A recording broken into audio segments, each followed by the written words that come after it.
Oke, baik. Kita sudah masuk kepada ayat-ayat Al-Quran tentang akuntansi ya. Kita mulai dari induk utamanya, itu adalah di surat Al-Baqarah 282 gitu ya. Kemudian nanti juga di ayat-ayat yang lainnya. Nah, ini pentingnya tadi. Ya, ketika kita berbicara tentang akuntansi, otomatis kita paham tentang prinsip pelaporan akuntansi syariah gitu ya. Ya, tadi ini prinsipnya. Kan tadi saya sudah sebutkan nih di ayat-ayat sebelumnya terkait dengan apa? Prinsip-prinsipnya gitu ya. Nah, ini nih ada banyak sekali nih ya. Ada 10 prinsip akuntansi ya, di beberapa referensi juga 10 juga prinsip akuntansi. Nah, kita lihat dalam ayat-ayat Al-Quran terkait dengan prinsip tersebut ya.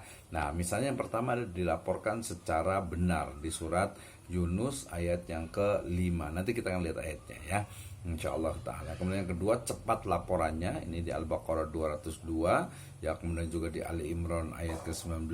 Kemudian di surah Al-Maidah ayat ke-4 ya, dan yang lainnya. Kemudian tadi bahwa laporannya itu dibuat oleh ahlinya. Berarti dalam hal ini adalah akuntan bahasa Indonesia, akuntan, baik itu yang publik ataupun yang internal accountant ya.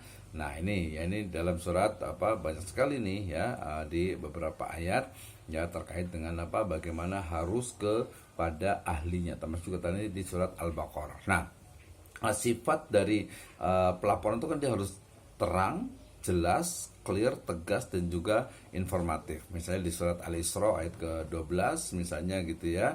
Nah, terkait dengan bagaimana ya kejelasan dari sebuah informasi. Kemudian memuat informasi yang menyeluruh, ini di surat Al-An'am ayat ke-52 ya, bagaimana informasi itu bisa apa, betul-betul mencakup, tidak ada yang disembunyikan. Nah, kemudian informasi itu juga ditujukan ke semua pihak yang terlibat, baik secara horizontal ataupun secara vertikal gitu ya, baik itu untuk apa, shareholdernya, stakeholdernya, pemilik sahamnya, karyawannya mungkin gitu ya, masyarakat secara umum, manajemen tentu saja. Nah, terperinci dan juga teliti, ini juga penting gitu ya. Ahsainahu kitaba gitu, jadi betul-betul detail dalam apa, memberikan apa, laporan ya, jadi bukan tidak general, tidak asal gitu ya. Kemudian yang paling penting nih, tidak terjadi manipulasi gitu ya, tidak ada kebohongan. Nah, ayat-ayatnya kita akan lihat, dan dilakukan secara kontinu, artinya berkesinambungan ya, secara apa, terus menerus gitu ya. Ini beberapa prinsip. Jadi kalau situ dihitung, kita sebenarnya juga 10 juga gitu ya. Nah, nanti kita lihat, bahkan setiap satu ayat pun banyak sekali. Oke, kita mulai dari Al-Baqarah 282 yang menjadi asas dalam ayat atau dalam aktivitas akuntansi. Tadi saya sudah bacakan, saya bacakan di pertengahan saja ya. A'udzubillahi minasyaitonirrajim. Ya ayyuhalladzina amanu idza tadayantum bidainin ila ajalin musamma faktubu wal yaktub bainakum katibun bil adl wala ya'ba katibun ayyuktaba aw ayyaktuba kama 'allamahullah falyaktub falyumlil ladzi alaihi alhaqqa wal yattaqillaha rabba wala yabhas minhu syai'a fa in kana alladzi alaihi alhaqqu safihan aw dha'ifan aw la yastati'u ayyumilla huwa falyumlil waliyuhu bil adl. Wahai orang yang beriman, apabila kalian bermuamalah, bertransaksi, melakukan jual beli dengan secara tidak tunai untuk waktu yang ditentukan, hendaklah kalian menuliskannya. Dan hendaklah seorang penulis di antara kalian, berarti akuntan, yaitu menuliskannya dengan benar. Ya, dengan benar berarti kan sesuai dengan profesinya.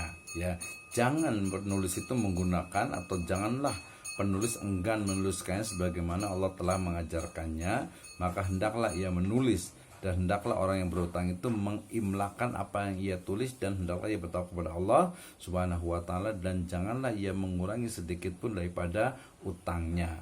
Jika yang berhutang itu orang yang lemah akalnya atau lemah keadaannya atau dia sendiri tidak mampu mengimlakan, maka hendaklah walinya mengimlakan dengan jujur. Jadi dalam konsep ini nanti berbicara tentang kalau kita bertransaksi tidak secara tunai, maka faktubuh, maka tuliskan ya. Kemudian dituliskannya itu oleh ya orang-orang yang memang dia paham.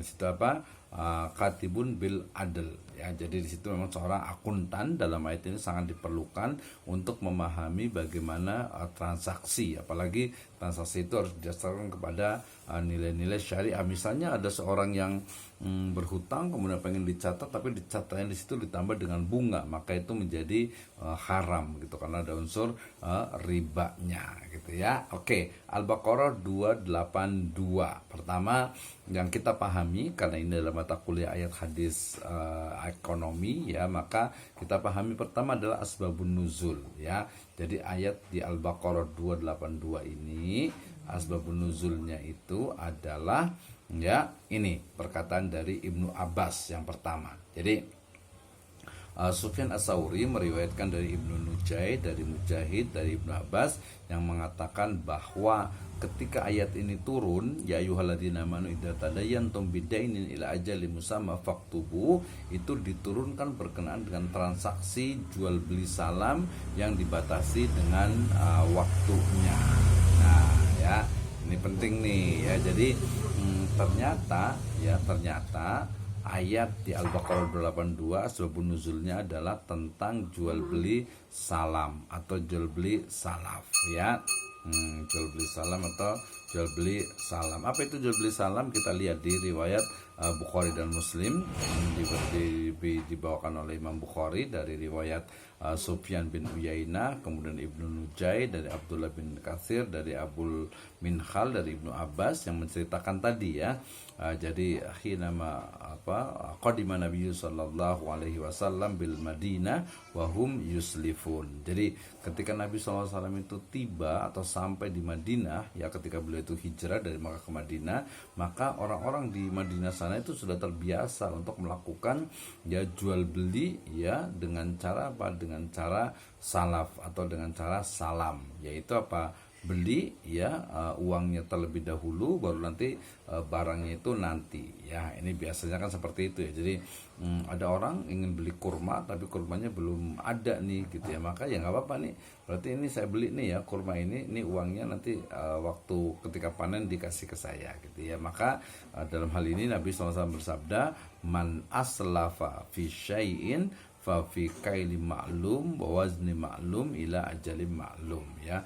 Man aslafa, barang siapa atau siapa saja yang hendak melakukan jual beli salaf, jual beli salam, jual beli dengan cara utang gitu ya, maka hutangkanlah dalam takaran ya, dikatakan fa fi kaili ma'lum ya, takaran timbangan yang jelas, wazni ma'lum ukuran ya yang jelas ya, ila ajalim maklum, dan juga waktu yang jelas juga, kapan ditentukannya, kapan diserahkannya ya. Ini asbabun nuzul dari ayat tersebut. Secara detail ini hadisnya an Ibnu Abbas radhiyallahu anhuma qala qadima Nabiyyu sallallahu alaihi wasallam bil Madinah wa hum yuslifun bitamri sanatain wa salas. Faqala man aslafa fi syai'in fa fi kaidi ma'lum wa wazni ma'lum ila ajalin ma'lum, muttafaqun alaih ya.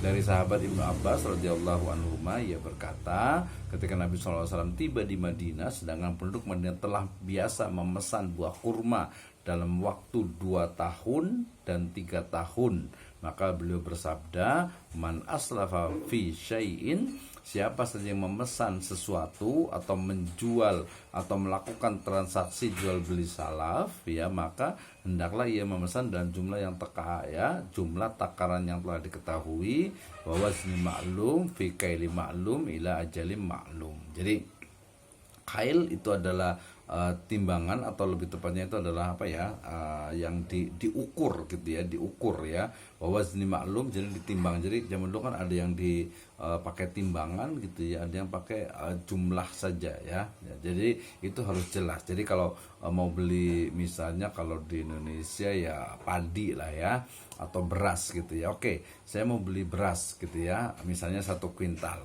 ya. Oke, silakan, ini saya bayar sekarang. Nanti berasnya dengan kriteria, dengan spesifikasi, dengan kualitas yang seperti ini diserahkan 3 bulan berikutnya. Nah, maka dalam hal ini diperbolehkan gitu ya, karena itu sudah terjadi. Tapi tadi harus jelas nih kualitasnya. Kalau saya beri beras misalnya beras Cianjur kualitas A, ya harus beras Cianjur kualitas A, ya tidak boleh ditukar gitu. Kemudian harganya ya, timbangannya berapa kuintal nih, berapa ton nih gitu ya. Gila ajali maklum, waktunya oke 3 bulan lagi ya. Kalau lambat kayak gimana nih, ya nggak bisa lah, harus pas, harus tepat waktu. Ila ajali maklum. Nah, ini sabda dari Nabi Shallallahu Alaihi Wasallam, sehingga kita tahu asbabun nuzul dari ayat ini ya, menurut Ibnu Abbas itu adalah adanya jual beli salaf atau adanya jual beli salam, di mana jual beli dengan tidak secara tunai, dengan membayar terlebih dahulu. Ya, kalau bayarnya belakangan berarti ngutang gitu ya. Kalau bayar terlebih dahulu berarti ya salaf atau salam. Jadi kalau salaf itu adalah bahasa Hijaz, maka dengan Madinah. Kalau salam itu adalah bahasanya Kufah gitu ya. Kufah itu ya kita sebut saja Baghdad atau Irak lah gitu, karena dulu kita mengenal itu ada Makkah, Madinah, dengan ada Kufah ya, masuk Damaskus dulu sebenarnya gitu ya. Oke, ya ini asbabun nuzulnya. Nah, nastamir, kita lanjutkan. Nah, korelasi ayatnya ini saya ambil dari tafsirnya Al-Munir wa Az-Zuhaili ya, seorang profesor dalam bidang usul fikih dan juga muamalah dan juga tafsir beliau ya. Nah, ini jadi korelasi antar ayat. Kita ingat nih, kita mulai dari Al-Baqarah 271 sama 274 itu adalah anjuran untuk melaksanakan infak dan sodakoh gitu ya. Kemudian di Al-Baqarah 275 sampai 279 itu terkait dengan keharaman dari transaksi riba ya. Di situ riba berarti di situ ada sebenarnya ya jual beli ya, maksudnya jual beli mengandung unsur riba ya. Nah, kemudian di situ sebenarnya ada unsur, nanti ada utang juga gitu ya, karena jual beli gitu kan ya. Nah, kemudian di Al-Baqarah 280 dia terkait dengan anjuran juga untuk memberikan tangguh bagi orang yang memiliki piutang. Jadi saya punya piutang, bukan punya utang ya. Saya punya piutang, berarti orang lain utang ke saya. Kemudian ketika saya mau menagih, maka hendaknya kita memang kalau memang dia tidak mampu untuk membayar, maka memberikan tangguh kepada orang yang punya utang tersebut ya. Kalau umpamanya dia mampu tapi menunda-nunda, itu nanti masuk ke dalam kezaliman ya, sehingga nanti DSN MUI memfatwakan ya boleh diberikan sanksi kepada orang yang istilahnya itu mampu untuk membayar utang tetapi menunda-nunda atau tidak membayarkannya apalagi. Nah, 280 sampai 281 ya itu masih sama terkait dengan penangguhan utang. 282 terkait dengan kewajiban untuk menuliskan utang gitu ya, menuliskan utang dengan saksi-saksinya dan sebagainya. Di 283 Al-Baqarah itu dia masuk ke dalam, masih ada aturan untuk menuliskan, terutama di di dalam perjalanan, tapi di situ juga ada jaminan. Nah, kalau umpamanya saling percaya juga, maka tidak mesti untuk menuliskannya. Ini kronologi dari Al-Baqarah dari mulai 271 sampai 283 ya. Nah, tafsir dari ayat ini berarti nanti terkait dengan apa? Tentang ya keharusan ya ketika umat Islam itu melakukan muamalah ya, hal menyangkut hutang, piutang gitu ya, yang itu tidak dilakukan secara tunai, maka hendaklah menuliskannya. Ini pendapat dari Atha, kemudian Ibnu Juraij, kemudian Nakhai, dan juga Muhammad bin Jarir At-Tabari. Jadi pendapat 1, 2, 3, 4 ini mengatakan menjadi sebuah wajib untuk menuliskannya, faktubuh. Kenapa? Karena faktubuh itu menggunakan kata-kata fiil, kata kerja amar gitu ya, fiil amar, kata kerja bentuk perintah, yang al-amru lil wujub. Dalam Al-Quran itu perintah itu menjadi wajib gitu ya. Nah, tapi ternyata itu hukum asalnya. Tapi kemudian karena nanti ada ayat berikutnya gitu ya, maka dia menjadi sunnah, dan ini menurut madhab jumhur ulama atau kebanyakan dari ulama ya, kebanyakan ulama itu menyebutkan ya hukumnya menjadi sunnah ya, menjadi dianjurkan saja gitu ya, dianjurkan saja. Ini saya ambil dari tafsir Al-Khazin. Oke. Nah, kemudian kalau tafsir Ibnu Katsir menyebutkan bahwasanya Allah Subhanahu wa taala itu terkait dengan perintah Allah Subhanahu wa taala untuk dicatat hanyalah masalah-masalah yang rinci yang biasa terjadi di antara manusia gitu. Jadi masalah-masalah yang besar gitu yang memang perlu adanya penulisan karena dikhawatirkan akan terjadi perselisihan, maka wajib ya. Ibnu Katsir juga mengatakan perintah menulis utang piutang dipahami oleh kebanyakan ulama sebagai anjuran bukan kewajiban. Demikian juga praktek para sahabat Nabi ketika itu, demikian juga demikian juga yang baca pada ayat berikutnya. Ya, karena di 283-nya itu nanti terkait dengan apa? Dengan istilahnya itu kalau tidak menuliskannya, kalau ada tanggungan, kalau ada rohan, kalau ada gadai, atau dia itu saling percaya, maka tidak dituliskan juga tidak apa-apa ya. Wa in kuntum ala safarin walam tajidu katiban farihanun maqbuda fa in amina ba'dukum ba'da falyu'addil ladzi tumina amanatahu walyattaqillaha rabbah. Jadi nggak apa-apa ya, tapi syaratnya ada jaminan atau saling percaya ya. Tapi nanti dalam konteks sekarang ya, nanti dalam perusahaan misalnya tentu berbeda lagi. Jadi wajib ya untuk dituliskan. Nah, Al-Baqarah 2282 ini memerintahkan ya, berarti wajib bagi katib ya. Katib itu artinya penulis ya, penulis utang, berarti di sini salah satunya adalah akuntan gitu ya.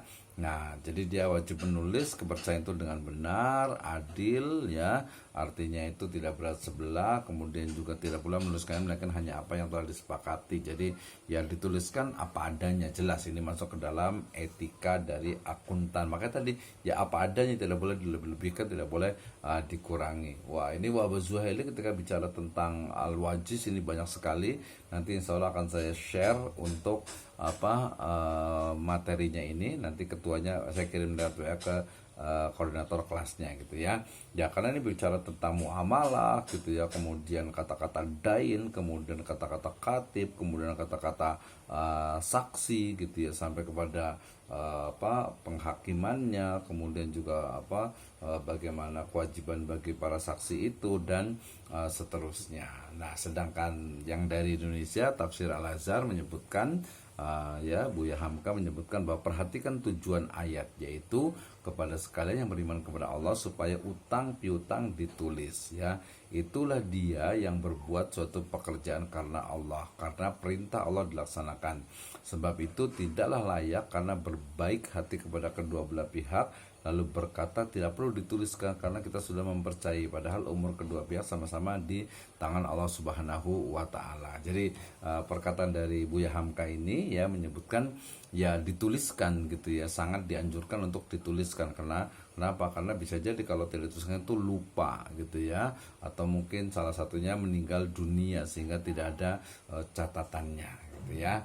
Nah, dengan begini maka keadilan di sisi Allah terpelihara dengan baik sehingga tercapai yang benar-benar karena Allah. Dan apabila di belakang hari perlu dipersaksikan lagi, sudah ada hitam di atas putih, tempat berpegang dan juga keraguan-raguan hilang, sebab sampai sekecil-kecilnya pun dituliskan. Jadi tafsir Al-Azhar menyebutkan kewajiban, atau lebih tepat sebenarnya lebih ke arah anjuran sih sebenarnya ya, anjuran untuk ya sebaiknya ketika ada transaksi tidak secara tunai, utang piutang gitu ya, dituliskan ya supaya jelas gitu ya, walaupun itu kecil gitu ya. Kenapa ya? Karena konteksnya tadi untuk menjaga, kalau kita istilahnya itu lillahi ta'ala ya, berarti betul-betul harus memperhatikan amanah itu, memperhatikan ini uang punya siapa, kemudian juga ini utang berarti harus dibayarkan dan lain sebagainya. Oke.